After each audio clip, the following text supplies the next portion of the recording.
autre intitulé de poste, mais quelqu'un qui me dit bonjour, je m'appelle Gérard, je suis coordinateur de flux. Mais il est en flux de quoi? Il est en flux transverse? Non, il était justement, comme je comprenais pas où était le flux, il me dit, et qu'il voyait du désarroi quand même sur mon visage, qui essayait de chercher, il me dit, mais le flux transverse. Donc je suis coordinateur de flux transverse, avec une sorte de normalité convenue comme ça. Mais qu'est-ce qui fait le coordinateur de flux transverse? On ne peut pas le savoir. Et puis non, ouais. Si, mais il avait un énorme problème de sens, parce que son métier est utile. Les métiers sont utiles, les métiers qui sont des techniques sont utiles, mais l'utilité, c'est pas le sens. Les choses les plus utiles dans la vie ne sont pas les plus sensées, et les choses qui font le plus sens ne sont pas les plus utiles. Et on confond aujourd'hui, on est dans une idéologie de l'utilité, il faut des outils pour tout, l'utilité pour tout, résultat, on loupe le sens. Donc le coordinateur de flux transverse, par exemple, il sait qu'il est un maillon absolument essentiel dans la chaîne beaucoup plus globale de l'entreprise. Il est utile, mais il me dit, je ne vois plus la finalité de ce que je fais, je ne vois plus la réalisation de ce que je fais, je ne vois plus le résultat de mon travail. Et c'est une source de souffrance énorme. C'est ce qui explique un phénomène qui n'est pas du tout un épiphénomène maintenant, où des gens de 40 ans, 50 ans qui sont très diplômés, qui ont des très belles fonctions, qui tout, pour à chaque fois c'est la même chose, soit c'est un métier manuel, soit c'est un métier relationnel.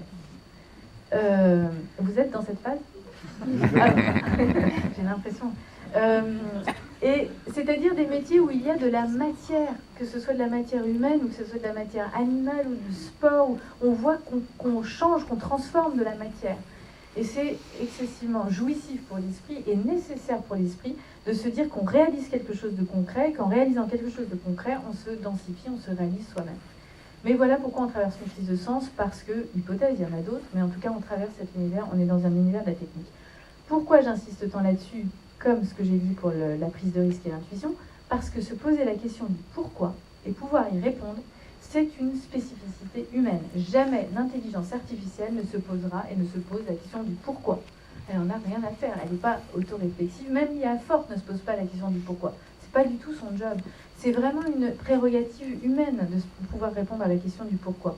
Et quand on ne peut plus répondre à la question du pourquoi, on se déshumanise. Je l'ai dit tout à l'heure avec mon exemple du type à l'accueil et de la carte d'identité.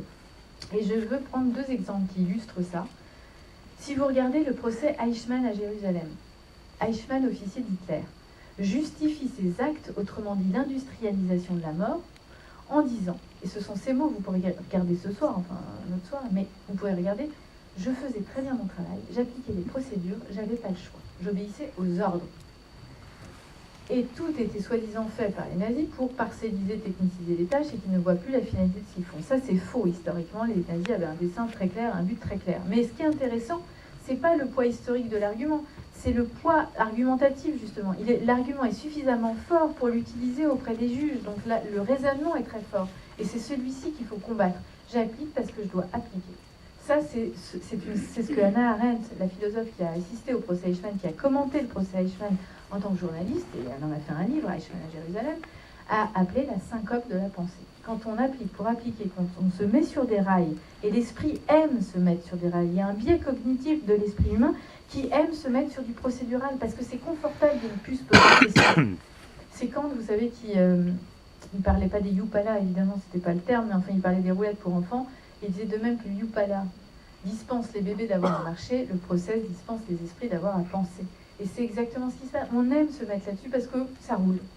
Mais ne plus se poser, ne plus pouvoir répondre à la question du pourquoi, c'est une syncope de la pensée. C'est ce que Hannah Arendt a théorisé sous le concept de la banalité du mal. Le mal arrive de façon très insidieuse, très tentaculaire, très sournoise, dès lors qu'on ne peut plus répondre à la question du pourquoi. Et ça arrive très vite.